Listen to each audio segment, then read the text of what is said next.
어머니, 미경아, 몸이 안 좋다고 해서 누가 그런 소리를 해요? 이웃분이 약국에서 널 봤다던데. 어머니 때문에 제가 이렇게 알아누웠잖아요. 이제 와서 병 주고 약 주시게요? 미경아, 이게 무슨... 모르시는 척 하시네요? 어머니 때문에 제가 얼마나 스트레스를 받았는지 아세요? 그녀의 손에서 전복죽 그릇을 거칠게 낚아챘습니다. 이런 거 필요 없다고요? 미경은 그릇을 현관 밖으로 던져버렸습니다. 뜨거운 죽이 그녀의 옷과 발에 튀었습니다. 이게 다 누구 때문인 줄 아세요? 어머님 때문에 우리 부부관계도 엉망이 됐잖아요. 이미경, 이게 무슨 짓이야? 당신 지금 우리 어머니한테 뭘 한 거야? 여보, 지금 나한테 소리 지른 거야? 닥쳐. 감히 우리 어머니를. 내가 여보, 나도 할 말이. 더 이상 듣고 싶지 않아. 당장 나가. 사연을 듣고 난 후 각자의 의견을 댓글로 남겨주시기 바랍니다. 사소한 댓글이라도 사연자분에게 큰 힘이 될 수 있습니다. 각색될 수 있고 사연자분의 입장에서 구성될 수 있습니다. 1950년대 후반, 그녀는 서울의 한 작은 한옥에서 태어났습니다.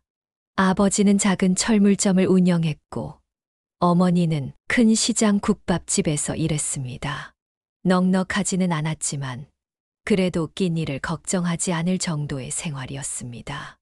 문연아, 이리 와서 동생 좀 봐줘라. 늘 바쁜 어머니를 대신해 어린 동생을 돌보는 것이 그녀의 일과였습니다. 아직 어린 나이였지만 책임감이 강했던 그녀는 불평 한 번 없이 동생을 챙겼습니다. 언니, 나랑 놀자. 동생의 재롱에 그녀는 늘 웃음을 지었습니다. 학교가 끝나면 책가방을 내려놓자마자 동생과 술래잡기를 하고 고무줄놀이를 했습니다. 우리 문연이가 공부도 잘하고 동생도 잘 돌보고. 어머니는 틈틈이 그녀를 안아주었습니다. 그 시절 어머니의 품은 세상에서 가장 따뜻한 곳이었습니다. 하지만 행복한 시간은 오래 가지 않았습니다. 아버지가 갑작스레 돌아가신 것입니다. 그녀가 12살 되던 해였습니다. 문연아, 이제 내가 씩씩해야 해. 어머니의 눈물 섞인 당부가 아직도 귓가에 생생합니다.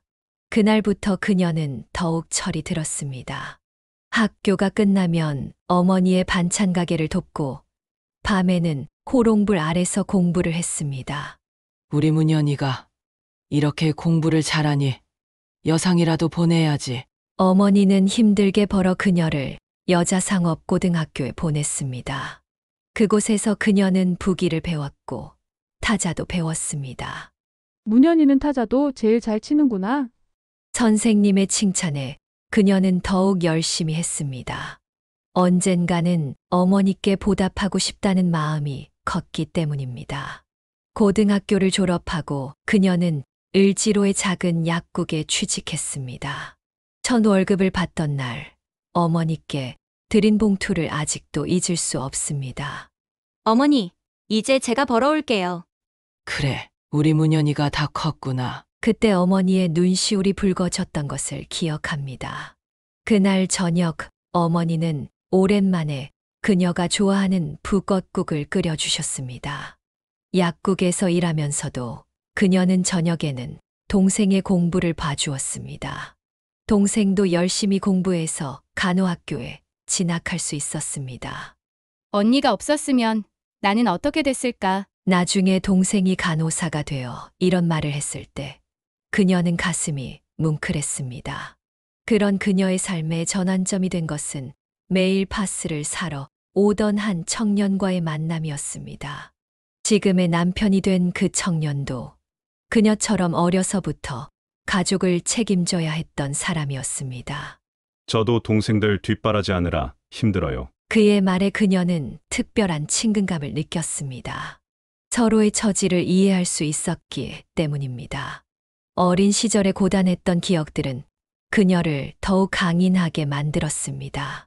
훗날 시련이 찾아와도 꿋꿋이 견딜 수 있었던 것은 어쩌면 그때의 경험들 덕분이었는지도 모릅니다. 신문연 여사님은 매일 저녁 파스를 사러 오던 그 남자와 특별한 인연을 맺게 되었습니다.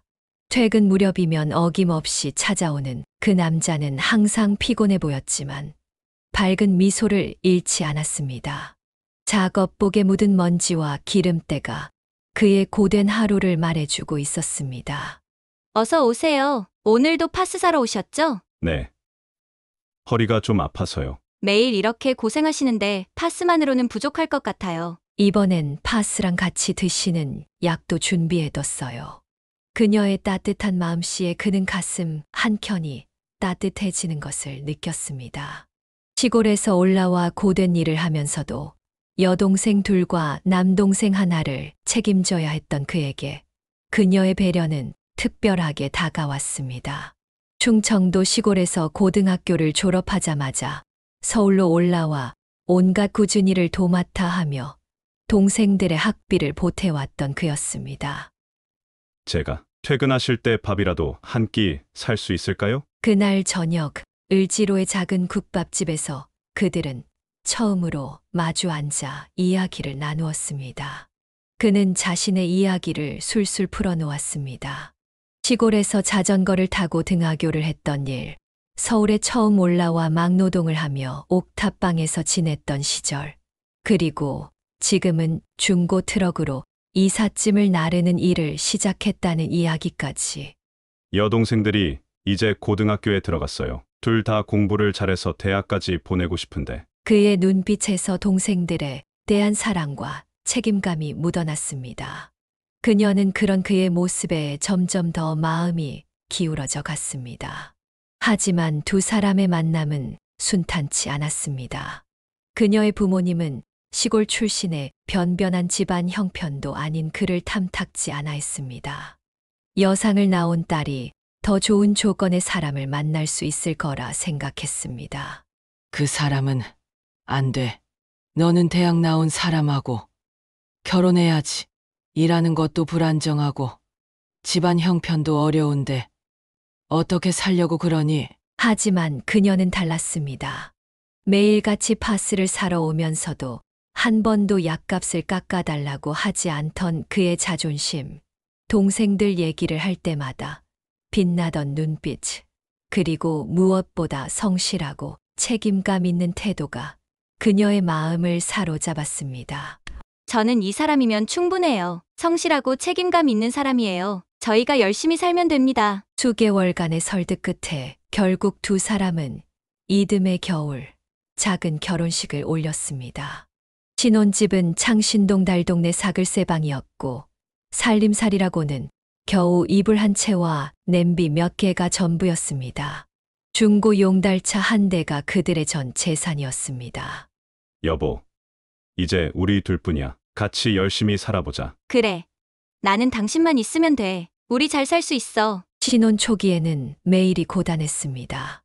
남편은 새벽 4시면 일어나 밤늦게까지 용달차를 몰았고 그녀는 약국일을 계속하며 살림을 꾸려나갔습니다. 좁은 방에서 새우잠을 자다가도 남편이 출근하는 소리에 일어나 도시락을 싸주었고 퇴근 후에는 남편의 작업복을 빨래했습니다. 여보, 오늘은 일찍 들어왔네. 응. 오늘은 거래처가 가까워서 일찍 끝났어. 당신도 이제 쉬어. 휴일에는 둘이 시장에 가서 장을 보는 것이 가장 큰 즐거움이었습니다.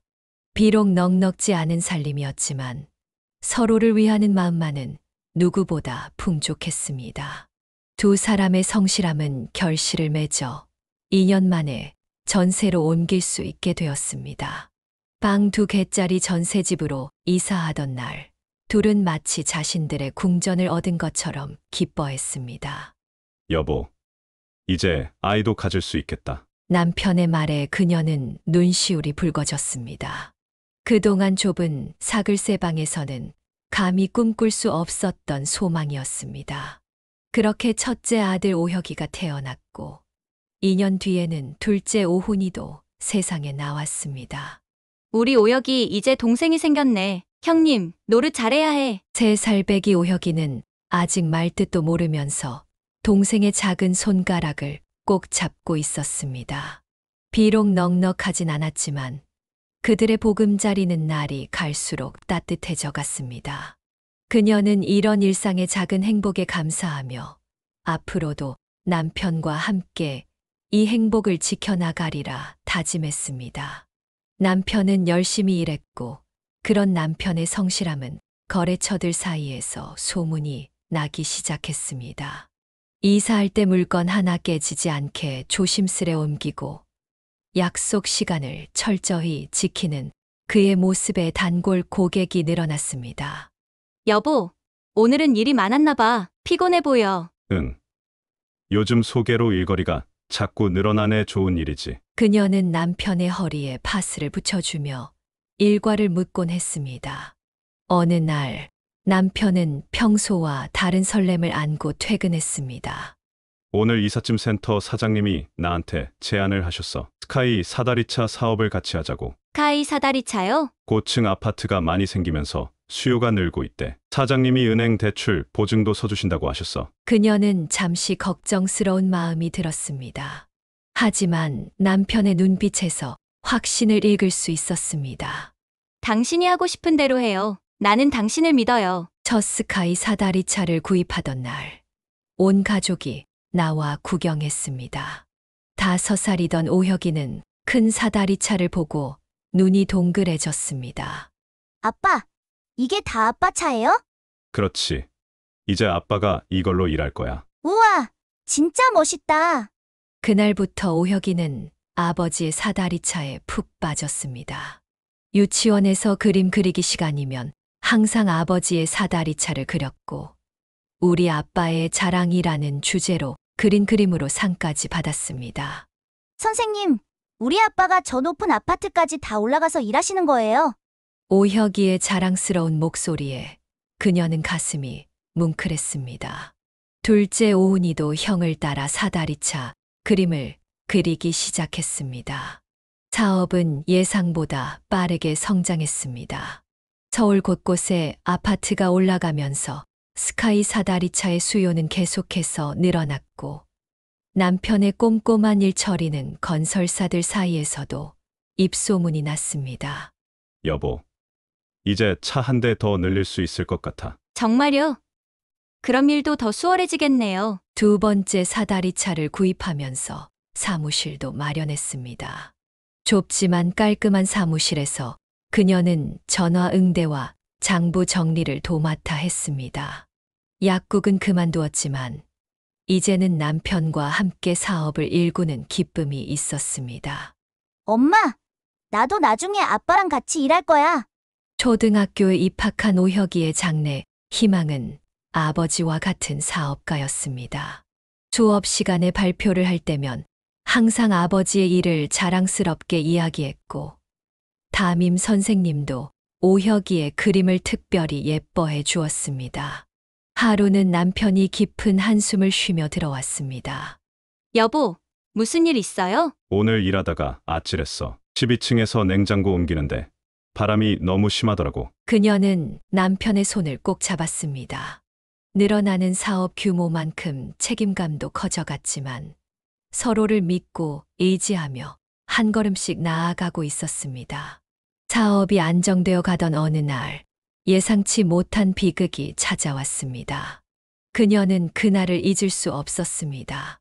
비가 추적추적 내리던 날이었습니다. 여보, 큰일 났어. 남편의 떨리는 목소리를 듣자마자 그녀는 직감적으로 무언가 잘못되었음을 알았습니다. 동업하던 사장이 남편 몰래 회사 명의로 거액의 대출을 받은 뒤 종적을 감춘 것이었습니다. 얼마나 되는데요? 2억이 넘어. 그녀는 그 자리에 주저앉고 말았습니다. 당시 집 한 채를 살 수 있는 금액이었습니다. 남편은 은행에서 보증을 섰던 것조차 기억이 나지 않는다고 했습니다. 사장이 서류를 가져오면 바쁜 와중에 신뢰하고 사인했던 것들이 모두 덫이 되어 돌아온 것입니다. 여보, 어떡하지? 내가 너무 믿었나 봐. 다시 시작하면 되죠. 힘들지만 어쩔 수 없잖아요. 처음부터 다시 시작하면 돼요. 그녀의 눈에서는 눈물이 흘렀지만 목소리는 단단했습니다. 초등학교 3학년, 1학년이던 두 아들은 부모의 걱정을 알 턱이 없었습니다. 아빠, 오늘은 왜 이렇게 일찍 오셨어요? 아빠가 좀 피곤해서. 오여가. 아빠, 잠깐 쉴게. 그날부터 그들의 생활은 180도 바뀌었습니다. 남편은 새벽 3시면 일어나 밤 12시가 넘어서야 돌아왔습니다. 사다리차 운전만으로는 부족했기에 이삿짐 나르기부터 가구 조립까지 모든 일을 도맡아 했습니다. 여보, 파스 좀 더 붙여줘. 남편의 등은 파스로 가득했습니다. 어깨, 허리, 무릎까지 성한 곳이 없었습니다. 그녀는 남편의 등에 파스를 붙이면서 눈물을 삼켰습니다. 이제 그만 쉬세요. 아니야. 조금만 더 일하면 이번 달 이자는 낼 수 있어. 두 아들도 달라졌습니다. 학원을 모두 그만두었지만 불평 한마디 없었고 용돈을 달라는 말도 하지 않았습니다. 그녀도 다시 일을 시작했습니다. 근처 마트 캐셔로 취직해 틈틈이 일했고 퇴근 후에는 사무실 청소와 장부 정리를 했습니다. 잠은 하루 3시간이 고작이었지만 희망만은 잃지 않으려 했습니다. 여보, 이제 좀 줄었어요? 응. 절반은 갚았어. 5년 만에 절반. 남편의 말에 그녀는 안쓰러움을 감추지 못했습니다. 하지만 절반이라도 갚았다는 사실이 그들에게는 큰 희망이었습니다. 10년이 흘렀습니다. 두 아들은 어느새 중학생, 고등학생이 되었고 그들은 마침내 모든 빚을 갚을 수 있었습니다. 여보, 드디어 다 갚았어요. 남편은 통장을 보여주며 울먹였습니다. 10년 동안 단 하루도 쉬지 않고 일했던 세월이 주마등처럼 스쳐 지나갔습니다. 고마워요. 당신이 있어서 버틸 수 있었어요. 그날 밤 그들은 오랜만에 소주 한 잔을 기울였습니다. 깊어가는 밤 마당에 놓인 사다리차를 바라보며 그들은 지나온 시간을 되새겼습니다. 배신으로 시작된 10년이었지만 가족의 사랑으로 이겨낸 시간이었습니다. 빚을 모두 갚은 후 가정의 평화가 찾아왔지만 그녀의 마음 한켠에는 새로운 걱정이 자리 잡았습니다. 큰아들 오혁이가 대학교 진학을 앞두고 있었기 때문입니다. 엄마, 나 이번에 대학 원서 안 써도 돼. 왜? 너 공부 잘하잖아. 나 아빠 일 도와주고 싶어요. 대학 등록금이면 회사 장비 하나 더 살 수 있잖아요. 그녀는 아들을 꼭 안아주었습니다. 하지만 부모로서 자식의 미래를 위해 교육만큼은 포기할 수 없었습니다. 아니야. 너는 대학 가야 해. 아빠도 그걸 원하실 거야. 결국 오혁은 건축학과에 진학했습니다. 그의 선택에는 이유가 있었습니다. 엄마, 나중에 아빠 회사 더 크게 만들고 싶어서요. 건설 현장이랑 장비 운용하는 거 제대로 배워오게요. 대학 시절 오혁은 방학마다 아버지의 현장을 찾았습니다. 처음에는 단순히 도면을 읽고 현장을 정리하는 일부터 시작했습니다. 오여가, 이런 허들의 실은 그만두고 학교 공부나 해. 아니에요. 아빠, 이것도 다 공부예요. 현장은 도면하고 달라서 직접 봐야 알겠더라고요. 군대를 다녀온 후 오혁은 곧바로 회사에 합류했습니다. 아버지가 반대했지만 그의 의지는 확고했습니다. 아빠, 제가 처음부터 다시 배울게요. 현장에서 시작할게요. 힘들 텐데. 아빠가 걸어온 길이잖아요. 저도 그 길을 걸어보고 싶어요. 오혁은 현장의 모든 일을 배우기 시작했습니다. 사다리차 운전은 물론 안전관리와 거래처 관리까지 하나하나 익혀나갔습니다. 때로는 실수도 했지만 그때마다 더 단단해졌습니다. 죄송해요, 아빠. 오늘 현장에서 실수했어요. 실수는 누구나 해. 중요한 건 같은 실수를 반복하지 않는 거야. 10년이 흘렀습니다. 이제 오혁은 현장의 모든 상황을 꿰뚫어보는 전문가가 되었습니다. 새로운 장비가 나오면 가장 먼저 공부했고 안전 규정이 바뀌면 즉시 현장에 적용했습니다. 아버지, 이번에 새로 나온 장비가 있는데 한번 보시겠어요? 오혁이가 보고 결정해. 이제 내가 판단하는 게 더 정확해. 그녀는 아들과 남편이 함께 일하는 모습을 보며 가슴이 뭉클했습니다. 한때 사다리차를 그림으로만 그리던 어린 아들이 이제는 든든한 아버지의 동반자가 되어 있었습니다. 엄마, 이제 아빠 좀 덜 일하시게 할게요. 제가 현장은 다 볼 수 있으니까. 그래. 내가 있어서 정말 든든하다. 오혁은 새로운 아이디어로 회사를 발전시켰습니다. 디지털 장비 관리 시스템을 도입하고 안전 교육을 정기적으로 실시했습니다. 직원들은 그를 신뢰했고 거래처들은 그의 전문성을 인정했습니다. 우리 오혁이가 이렇게 클 줄 몰랐네. 퇴근길에 남편이 조용히 말했습니다. 그녀는 남편의 손을 꼭 잡았습니다. 아들의 성장은 그들 부부의 자부심이자 위안이었습니다. 회사가 안정을 찾아가던 즈음 오혁은 미래의 아내가 될 사람을 만났습니다. 건설 현장 인근 은행의 대출 상담사였던 혜진은 매일 아침 일찍부터 늦게까지 일하는 오혁의 모습에 깊은 인상을 받았다고 했습니다. 처음에는 은행 일 때문에 자주 배웠는데 너무 성실하시더라고요. 그녀는 며느리가 될 혜진을 처음 만난 날을 또렷이 기억했습니다. 단정한 차림에 예의 바른 모습이 무척 마음에 들었습니다. 상견례 자리에서는 뜻밖의 일이 있었습니다. 혜진의 아버지 역시 젊은 시절 건설 현장에서 일했던 것입니다. 사다리차 사업을 하신다고요? 저도 30년 전에 중장비 기사였습니다. 아, 그러셨습니까? 그때는 정말 힘드셨겠습니다. 양가 아버지들은 술잔을 기울이며 깊은 대화를 나눴고 그녀는 이 인연이 하늘이 맺어준 것이라 생각했습니다. 결혼식은 소박했지만 훈훈했습니다. 하객들은 많지 않았지만 모두가 진심으로 축하해 주는 사람들이었습니다. 여보, 우리도 저렇게 결혼했었는데. 남편의 말에 그녀는 미소를 지었습니다.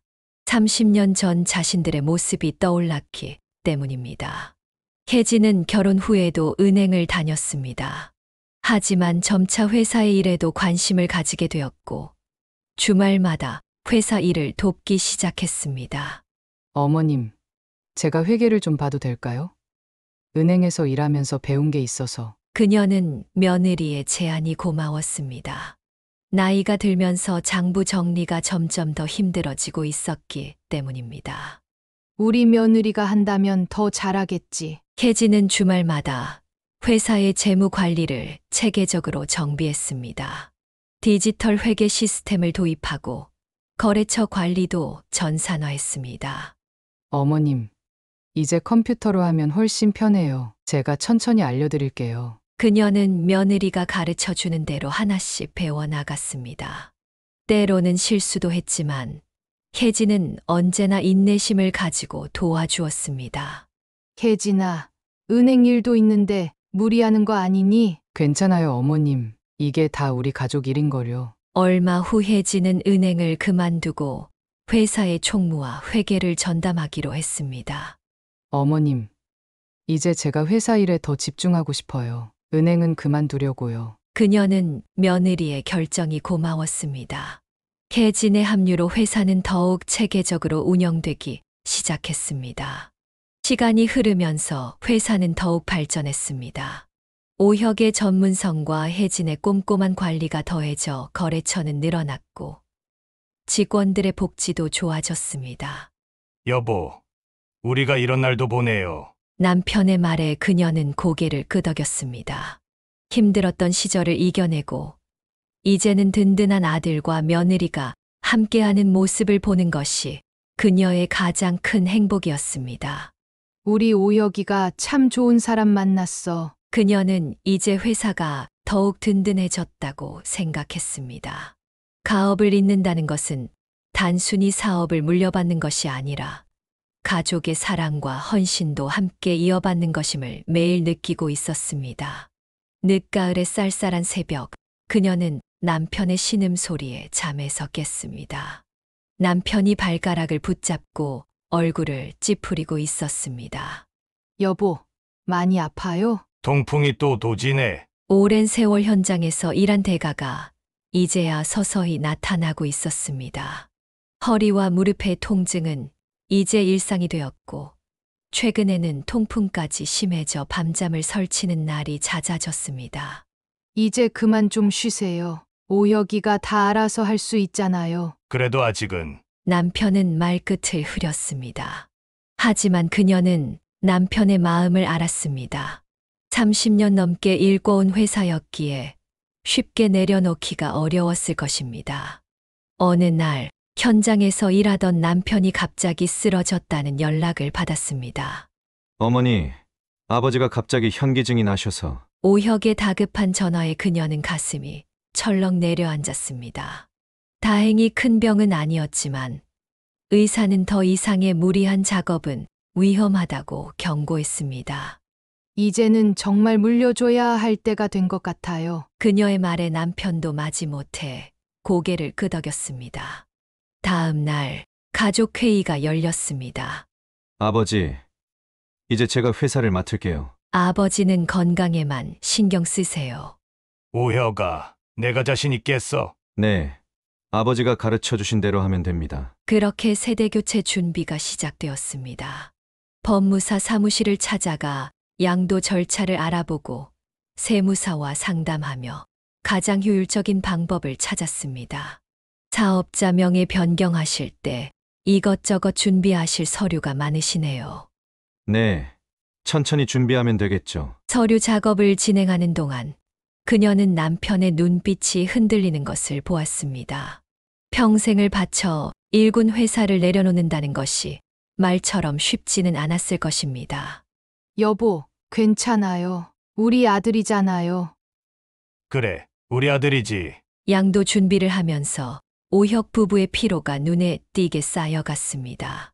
낮에는 현장 일을, 저녁에는 서류 작업을 하느라 늦게까지 퇴근하는 날이 많아졌습니다. 어머님, 저희가 할 수 있어요. 걱정 마세요.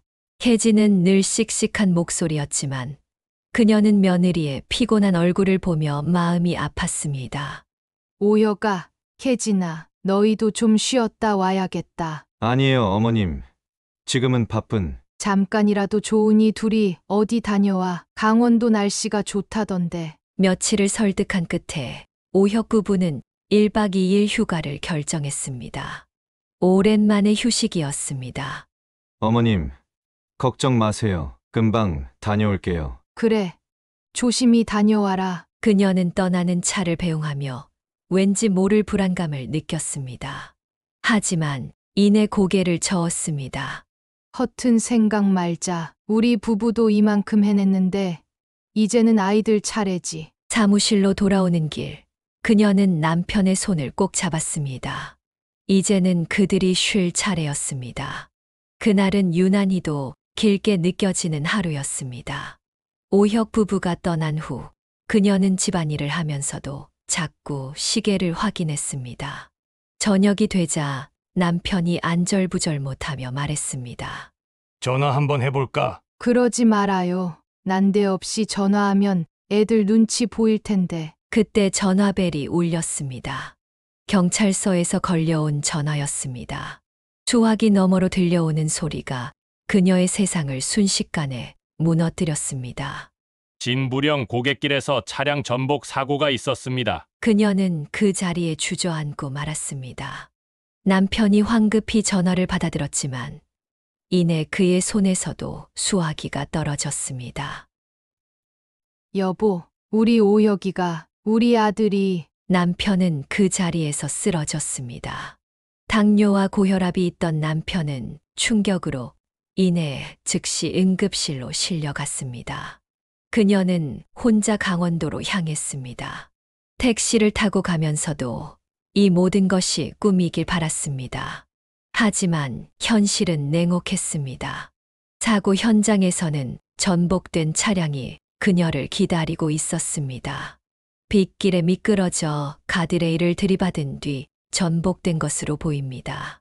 경찰의 설명이 귓가에 맴돌았습니다. 38세 한창 나이의 아들과 며느리가 한순간에 세상을 떠난 것입니다. 그녀는 영안실에서 차마 아들의 얼굴을 볼 수가 없었습니다. 어머님, 뒤늦게 도착한 작은 아들 오훈이가 그녀를 부축했습니다. 그제야 그녀는 소리내어 울 수 있었습니다. 장례는 조용히 치르기로 했습니다. 남편이 아직 병원에 있었고 주변에 큰 충격을 주고 싶지 않았기 때문입니다. 가까운 친척들만 연락했습니다. 누구도 이 비극을 위로할 말을 찾지 못했습니다. 장례 기간 내내 그녀는 울지 않았습니다. 대신 묵묵히 조문객들을 맞이했고 모든 절차를 챙겼습니다. 오히려 다른 가족들이 그녀를 걱정할 정도였습니다. 어머니, 좀 쉬세요. 아니다. 내가 해야지. 마지막으로 우리 아들 보내는 길인데. 마지막 밤, 그녀는 영정사진 앞에 홀로 앉았습니다. 어린 시절 사다리차를 그리며 좋아하던 모습, 첫 출근하던 날의 설렘 가득한 얼굴, 결혼식 날의 환한 미소가 주마등처럼 스쳐 지나갔습니다. 오혁아, 너무 일찍 가버렸구나. 장지에 도착했을 때는 비가 내리고 있었습니다. 하늘도 우는 것 같았습니다. 남편은 병원 침대에서 일어나지 못했지만 그녀는 마지막까지 아들과 며느리를 배웅했습니다. 편히 쉬어라, 우리 아들. 발인을 마치고 돌아오는 차 안에서야 그녀는 눈물을 쏟았습니다.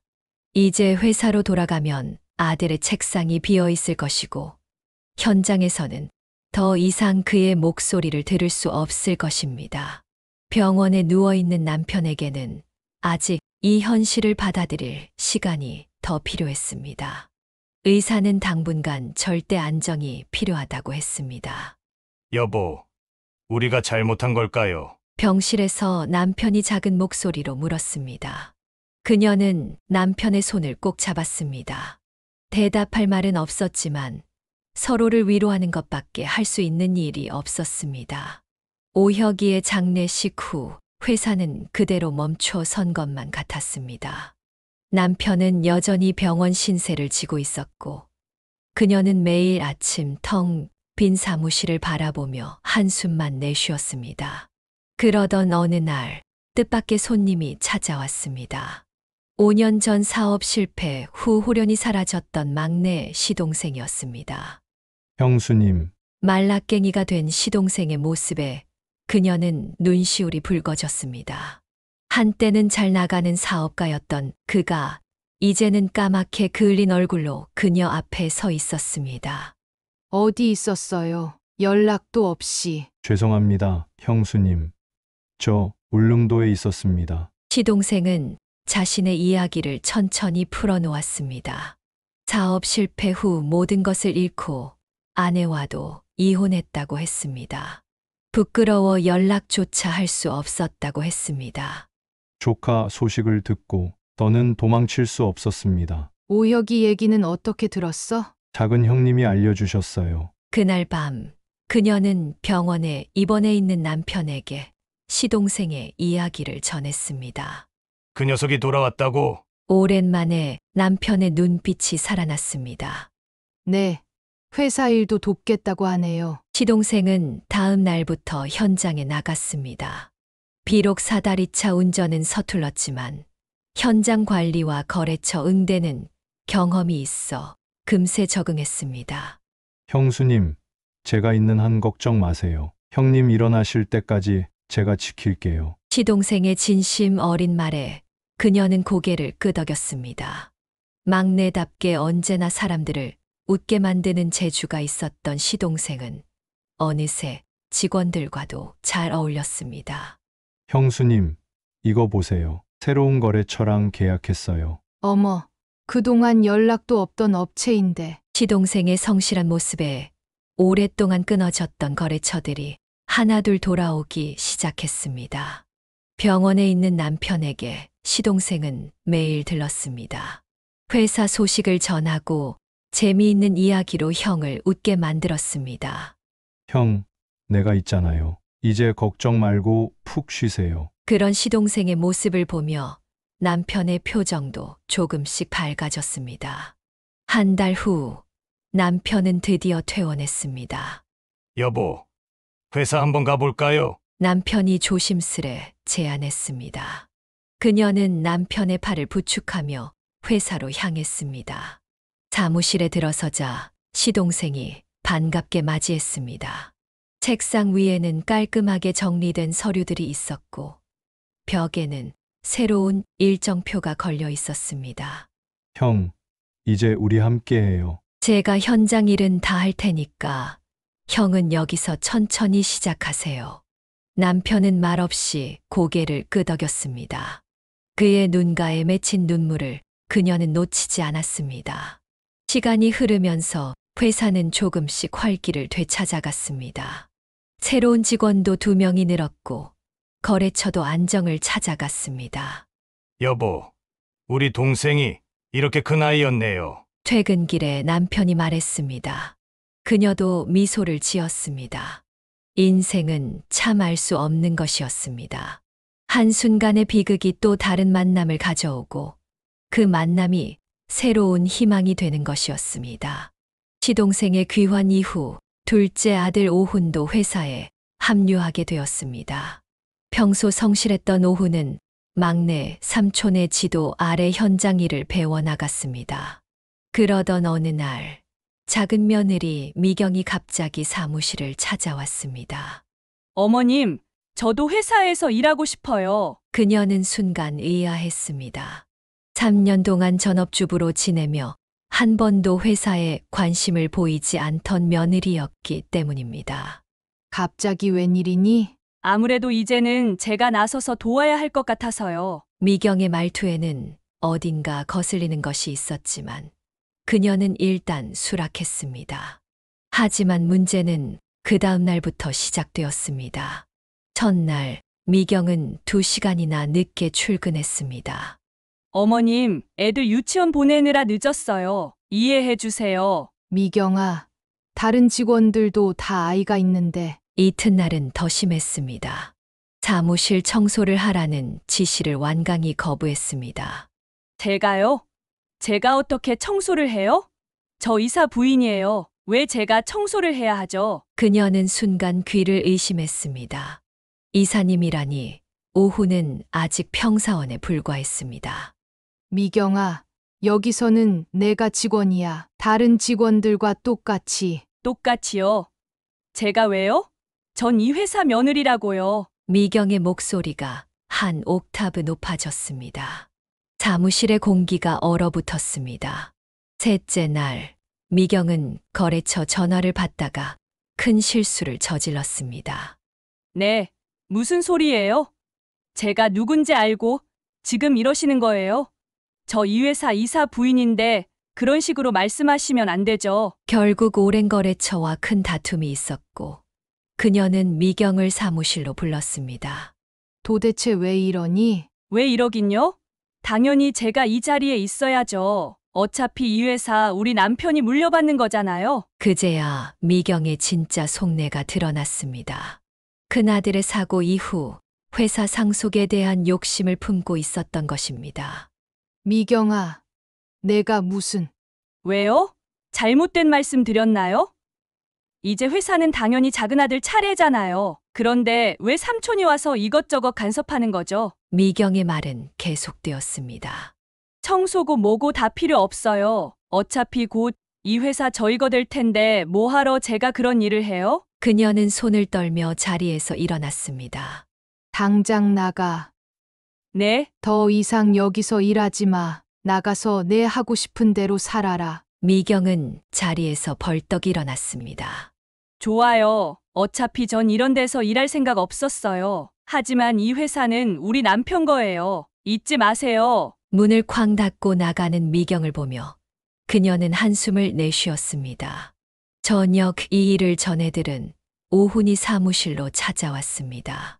어머니, 죄송합니다. 내 잘못이 아니야. 아내가 평소에도 저한테 자꾸 회사 이야기를 했어요. 형님 일 있고 나서부터는 더 심해졌고요. 그녀는 아들의 어깨를 토닥였습니다. 큰아들을 잃은 슬픔도 채 가시기도 전에 이런 일까지 겪어야 한다는 게 서글펐습니다. 시간이 지나 남편의 생일이었습니다. 그녀는 오랜만에 가족들을 모두 불러 식사 자리를 마련했습니다. 시동생도 오고 작은 아들 부부도 왔습니다. 처음에는 평화로운 자리였습니다. 형님, 생신 축하드립니다. 시동생이 축하 인사를 건네자 남편은 흐뭇한 표정을 지었습니다. 하지만 그때 조금 취기가 오른 미경이 갑자기 말을 꺼냈습니다. 아버님, 이제 회사 문제 좀 얘기해도 될까요? 순간 식탁의 공기가 얼어붙었습니다. 미경아, 오늘은 그만. 오훈이 만류했지만 미경은 아랑곳하지 않았습니다. 왜요? 언제까지 미루실 건데요? 당연히 우리 남편이 회사를 물려받아야 하는 거 아닌가요? 얘 지금 그 이야기가 여기서 왜 나오니? 그녀가 자리에서 벌떡 일어났습니다. 오혁이 팔아 회사를 차지하겠다고? 내가 무슨 염치로? 어머님, 제가 뭐 잘못 말씀드렸나요? 현실적으로 생각해봐요. 이제 회사는 누군가가 맡아야. 시끄러워! 남편이 테이블을 내리쳤습니다. 식탁 위의 그릇들이 덜그럭거렸습니다. 형님, 진정하세요. 시동생이 남편의 어깨를 잡았지만 미경은 계속해서 불을 지폈습니다. 삼촌은 뭔데요?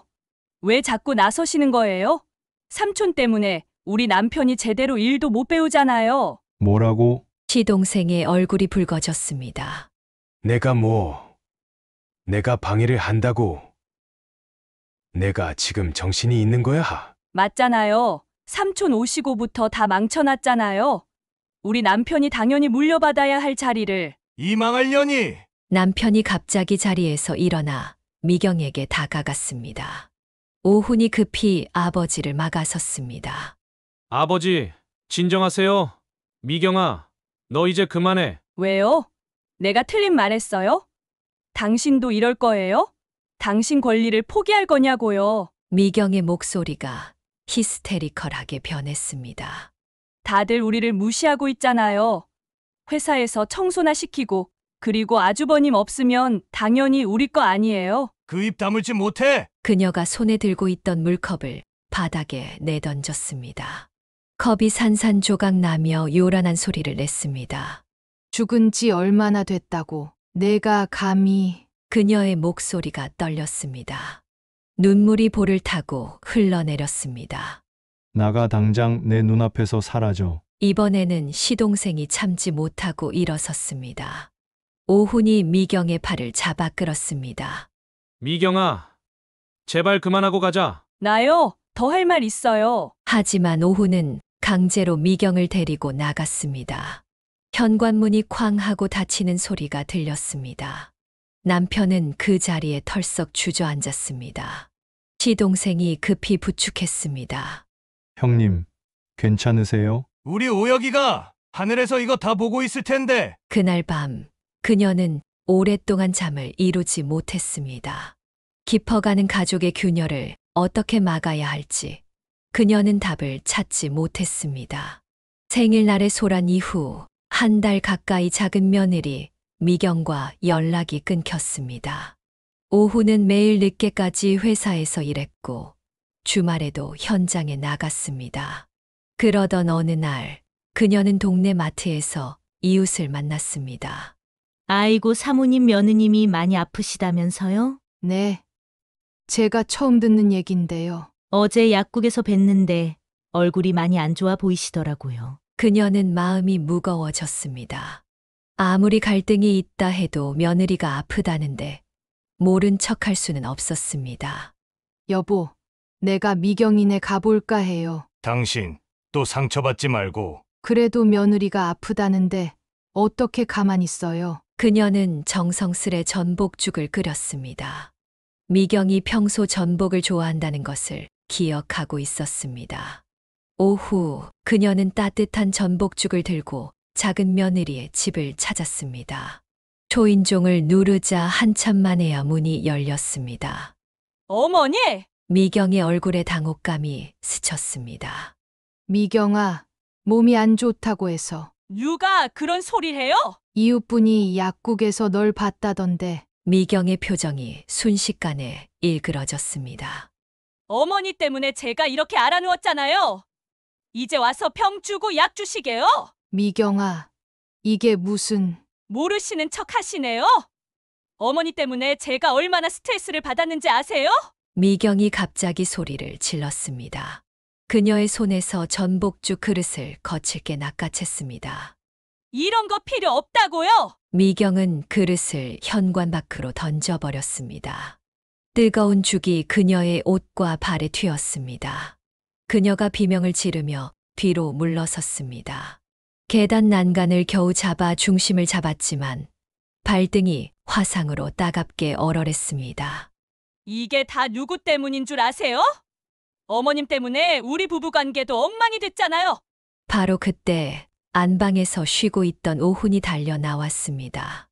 이미경, 이게 무슨 짓이야? 오훈의 얼굴이 새하얗게 변했습니다. 평소 온순하기만 했던 아들의 얼굴이 순식간에 일그러졌습니다.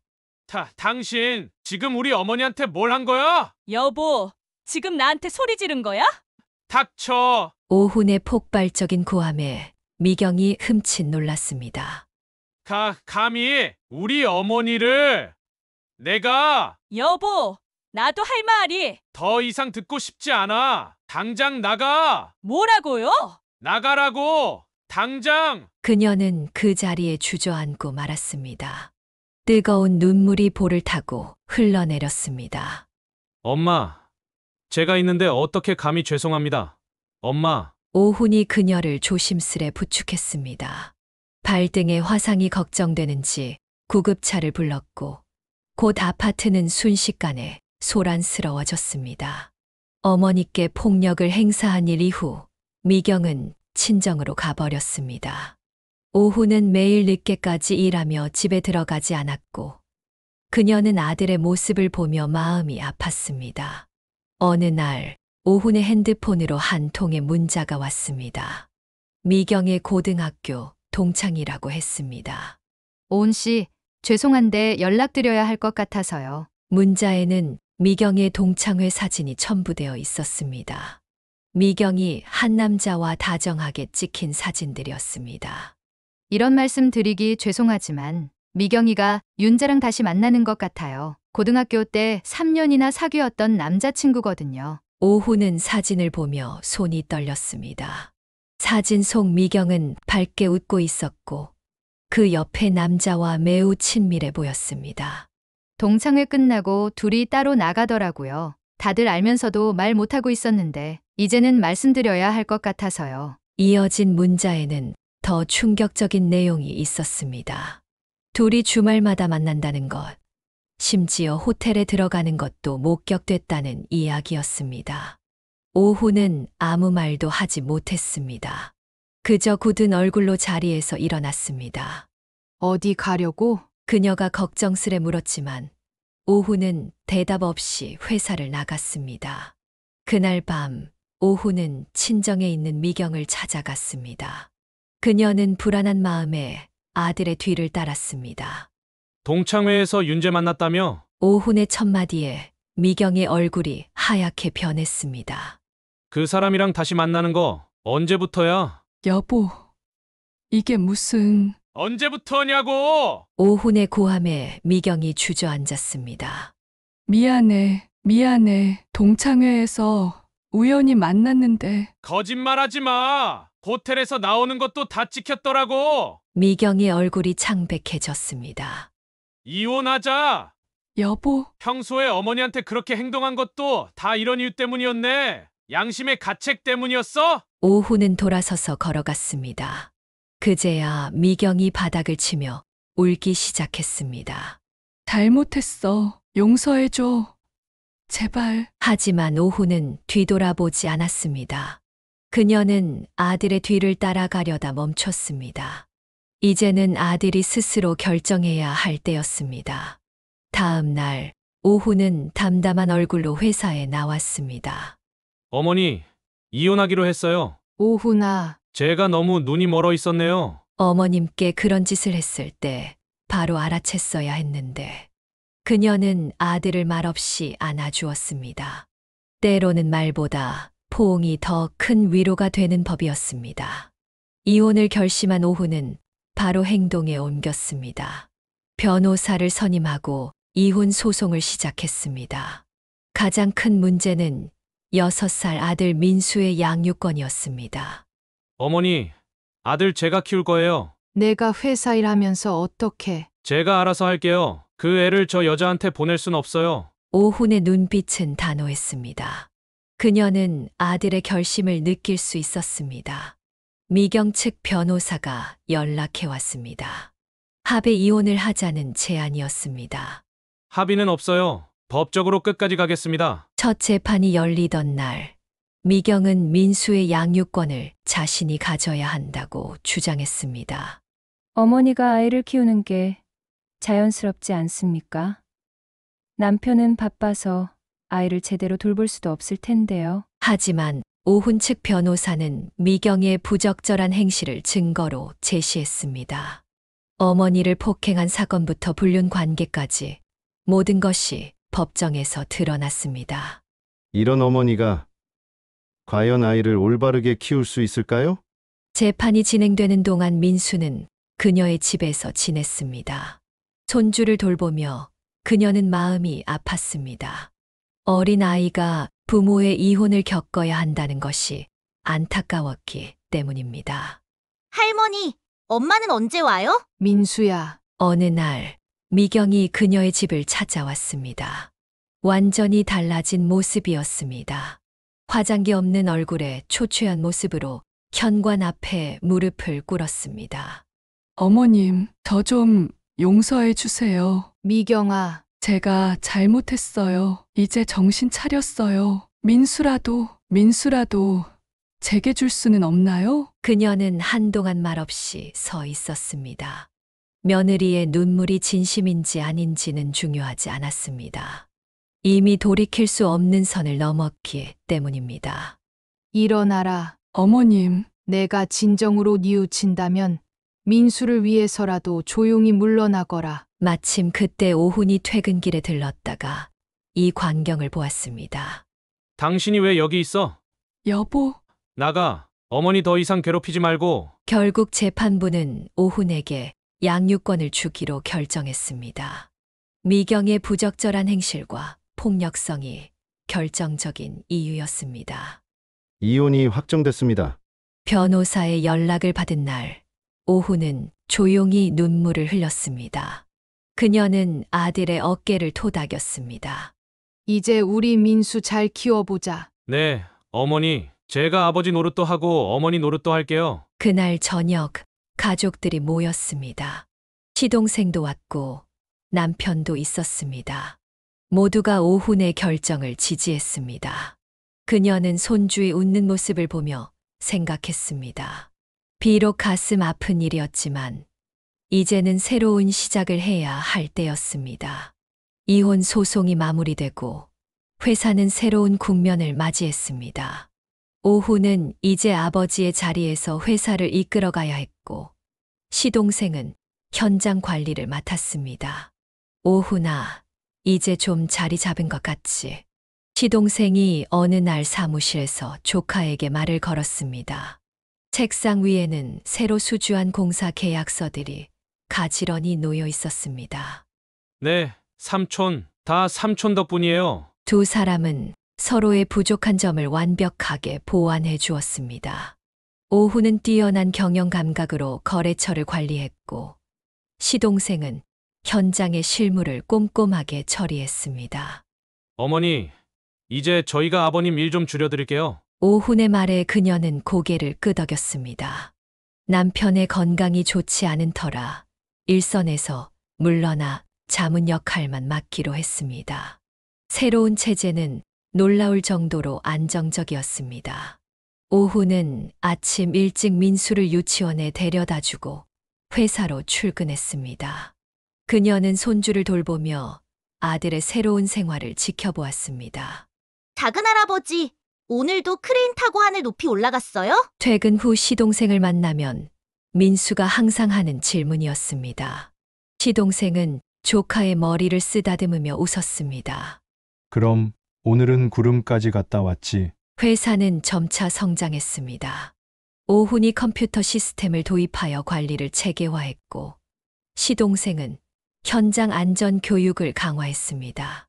오훈아, 장비 2대 더 들여오는 건 어때? 삼촌이 감당하실 수 있으세요? 그래, 이제 현장 인력도 좀 늘려볼까 하는데 그들의 대화를 듣고 있으면 그녀는 가슴이 뭉클했습니다.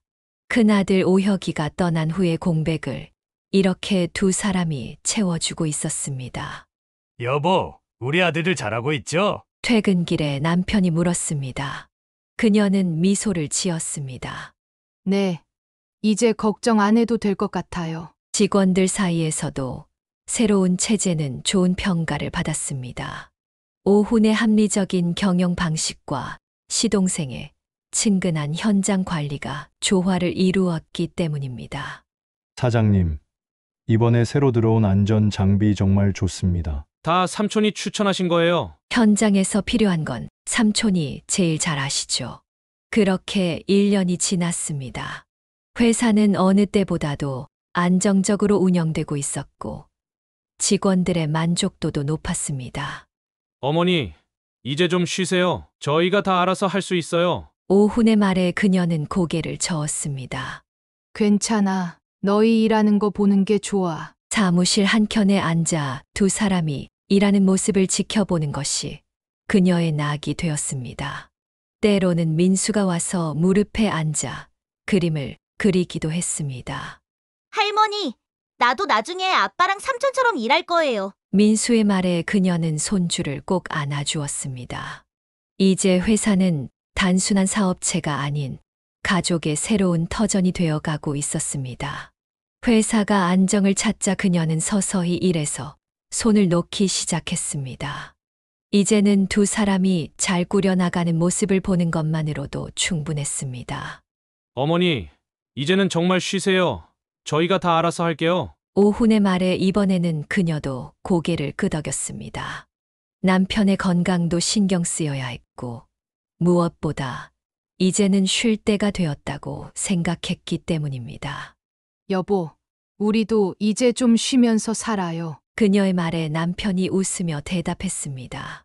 그래, 이제 젊은 사람들한테 맡기고 우리는 좀 쉬자. 새로 이사한 집은 아파트 12층이었습니다. 넓은 거실에서는 도시의 전경이 한눈에 들어왔고 베란다에는 그녀가 가꾸는 작은 화분들이 즐비했습니다. 평생 일만 하다가 처음으로 남편과 제주도 여행을 다녀왔습니다. 여보, 우리가 이런 날도 보내요. 푸른 바다를 보며 남편과 커피를 마시는 여유가 생겼습니다. 젊은 시절에는 꿈도 꾸지 못했던 일들이 이제는 현실이 되었습니다. 아침이면 근처 공원을 산책하는 것이 일과가 되었습니다. 남편의 통풍도 운동을 하면서 많이 좋아졌습니다. 할머니, 나랑 놀아주세요. 퇴근 후 민수가 놀러 오는 날이면 집안이 활기로 가득했습니다. 손주와 함께 보드게임을 하거나 책을 읽어주는 시간이 그녀의 새로운 즐거움이 되었습니다. 주말이면 가족들이 모였습니다. 오훈과 시동생이 회사 이야기를 나누는 동안 그녀는 맛있는 음식을 준비했습니다. 이제는 넉넉한 형편이 되어 좋은 재료로 정성껏 요리할 수 있었습니다. 형수님 요리 실력이 더 좋아지신 것 같아요. 시동생의 말에 그녀는 웃었습니다. 예전에는 항상 재료비를 걱정해야 했지만 이제는 마음껏 요리하며 가족들을 대접할 수 있었습니다. 남편은 서재에서 책을 읽는 취미가 생겼습니다. 평생 현장에서 일만 하다가 이제야 자신만의 시간을 가질 수 있게 된 것입니다. 여보, 이제 우리도 여유가 생겼네요. 저녁이면 부부는 베란다에 앉아 차를 마시며 이야기를 나눴습니다. 젊은 시절에 고생했던 이야기, 아이들 키우면서 있었던 일들, 그리고 이제는 추억이 된 그 모든 시간들을 되새기곤 했습니다. 어머니, 이번에 새 차 한 대 사드릴까요? 오훈이 제안했지만 그녀는 고개를 저었습니다. 지금 있는 거로 충분해. 너무 사치스럽게 살고 싶진 않아. 비록 형편이 나아졌지만 검소한 생활 습관은 여전했습니다. 다만 이제는 쪼들리지 않고 하고 싶은 것들을 할 수 있다는 것만으로도 충분했습니다. 할머니, 이거 할머니 선물이에요. 어느 날 민수가 그린 그림을 가져왔습니다. 할아버지, 할머니, 아빠, 삼촌이 모두 함께 있는 그림이었습니다. 우리 민수가 그림을 참 잘 그리네. 그림을 거실에 걸어두며 그녀는 생각했습니다. 이제야 진정한 평화가 찾아온 것 같았습니다. 더 이상 등골이 휘도록 일하지 않아도 되고 끼니 걱정을 하지 않아도 되는 평화로운 나날들. 그것이 바로 그녀가 꿈꾸던 행복이었습니다. 평화로운 일상 속에서도 문득문득 큰아들 오혁이가 그리워질 때가 있었습니다. 특히 새벽에 잠이 깨면 아들의 생각이 더욱 간절해졌습니다. 여보, 또 잠이 안 와요? 남편이 그녀의 뒤척임을 알아챘습니다. 오혁이가 생각나서. 남편은 말없이 그녀의 손을 잡아주었습니다. 때로는 말보다 이런 온기가 더 큰 위로가 되었습니다. 오혁의 생일이면 그녀는 조용히 절에 다녀왔습니다. 아들이 좋아하던 음식을 준비해 제를 지내고 향불 앞에서 오랫동안 기도를 했습니다. 오혁아, 엄마는 잘 지내고 있어. 내 동생과 삼촌이 회사도 잘 돌보고 있단다. 내가 그렇게 사랑하던 회사, 지금은 더 커지고 있어. 가끔 오혁이가 꿈에 나타났습니다. 꿈에서는 항상 환하게 웃고 있었습니다. 엄마, 걱정하지 마세요. 저 여기서 잘 지내요. 꿈에서 깨고 나면 베개가 젖어 있곤 했지만 그녀는 이제 울지 않으려 했습니다. 대신 아들의 미소를 떠올리며 하루를 시작했습니다. 봄이면 아들이 심어놓은 나무가 꽃을 피웠습니다.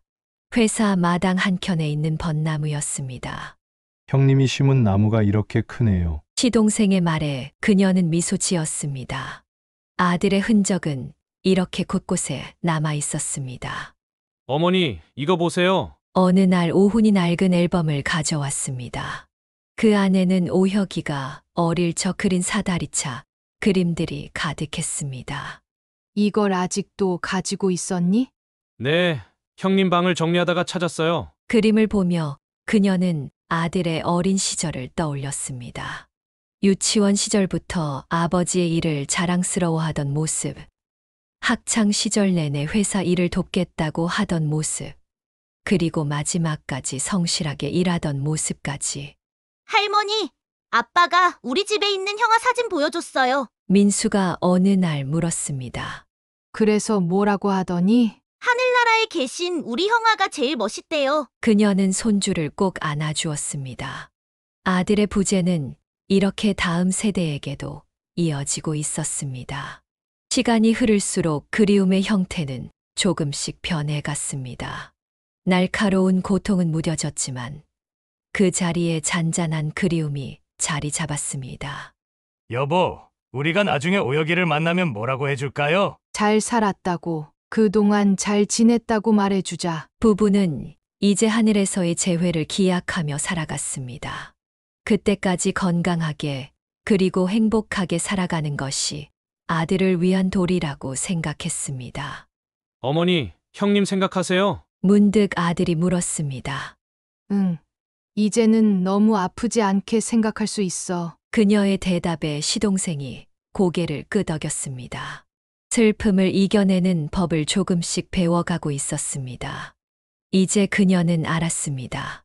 그리움은 평생 함께할 동반자라는 것을. 하지만 그 그리움이 삶의 발목을 잡는 것이 아니라 오히려 앞으로 나아가는 힘이 될 수 있다는 것도 배웠습니다. 아침 햇살이 부엌 창가로 스며드는 시간, 그녀는 늘 같은 자리에 앉아 가족들의 아침을 준비했습니다. 남편의 약, 손주 민수의 도시락, 그리고 출근하는 오훈과 시동생의 간단한 식사까지.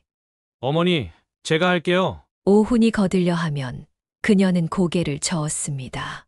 이게 내일이야. 너희들 먹는 모습 보는 게 좋아. 식탁에 둘러앉은 가족들의 모습을 바라보며 그녀는 생각했습니다. 인생은 결코 자신의 뜻대로 되지 않았지만 그래도 이렇게 함께할 수 있다는 것만으로도 감사했습니다. 할머니, 오늘 도시락 맛있어요. 민수의 해맑은 웃음소리에 식구들 모두 따뜻한 미소를 지었습니다. 주말이면 가족들이 모여 식사를 했습니다. 시동생이 울릉도 특산물을 가져오기도 하고 오훈이 회사 일을 이야기하기도 했습니다. 어머니, 이제 회사가 더 커질 것 같아요. 돈보다는 내가 행복한 게 중요해. 그녀의 말에 오훈이 고개를 끄덕였습니다. 큰아들을 잃고 난 후 그녀는 깨달았습니다. 진정한 행복은 거창한 성공이나 부가 아닌 가족이 함께하는 평범한 일상 속에 있다는 것을. 여보, 공원 산책할까요? 저녁 식사 후 남편과의 산책은 새로운 일과가 되었습니다. 느리게 걸으며 하루의 이야기를 나누었습니다.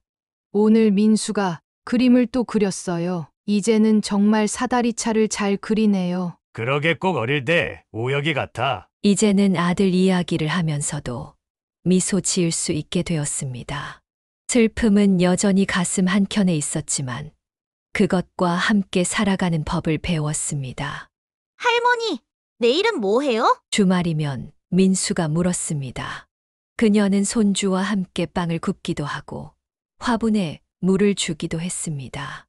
우리 민수가 하고 싶은 거 하자. 작은 일상의 기쁨들이 쌓여 하루하루가 되고 그 하루들이 모여 평화로운 나날이 되었습니다. 어머니, 저희가 효도는 제대로 못 해드리는 것 같아서. 오훈의 말에 그녀는 손을 저었습니다. 너희들이 이렇게 잘 살아주는 게 최고의 효도야. 이제 그녀는 매일 아침 기도했습니다. 가족들의 건강과 행복을 빌었고 하늘에 있는 큰아들도 이 모습을 보며 흐뭇해하길 바랐습니다. 여보, 우리 참 복 받은 사람들이죠? 남편의 말에 그녀는 고개를 끄덕였습니다.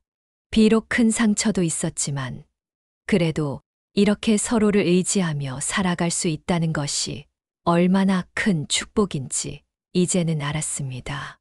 엄마, 내일 일찍 출근할게요. 퇴근하는 오훈의 뒷모습을 보며 그녀는 미소 지었습니다. 아들의 웃는 얼굴, 시동생의 장난스러운 농담, 손주의 천진한 웃음소리. 이 모든 것들이 그녀의 삶을 지탱하는 힘이 되었습니다. 할머니, 나 내일도 와도 돼요? 민수의 질문에 그녀는 손주를 꼭 안아주었습니다. 그럼 우리 민수 매일 와도 돼. 이제 그녀는 알았습니다. 행복은 거창한 계획이나 야망 속에 있는 것이 아니라 이렇게 일상의 작은 순간들 속에 있다는 것을. 그리고 그 소소한 행복들이 모여 진정한 삶의 의미가 된다는 것을. 매일 밤 잠들기 전 그녀는 창밖의 별을 바라보았습니다. 어딘가에서 큰아들도 이 별을 보고 있을 거란 생각을 하며 내일도 가족들과 함께 행복한 하루를 보낼 수 있기를 소망했습니다. 사연을 듣고 댓글을 남겨주시기 바랍니다. 사소한 의견일지라도 사연자분에게는 큰 힘이 됩니다. 노골적인 악성 댓글은 사연자분에게 상처가 될 수 있으니 삼가주시기 바랍니다.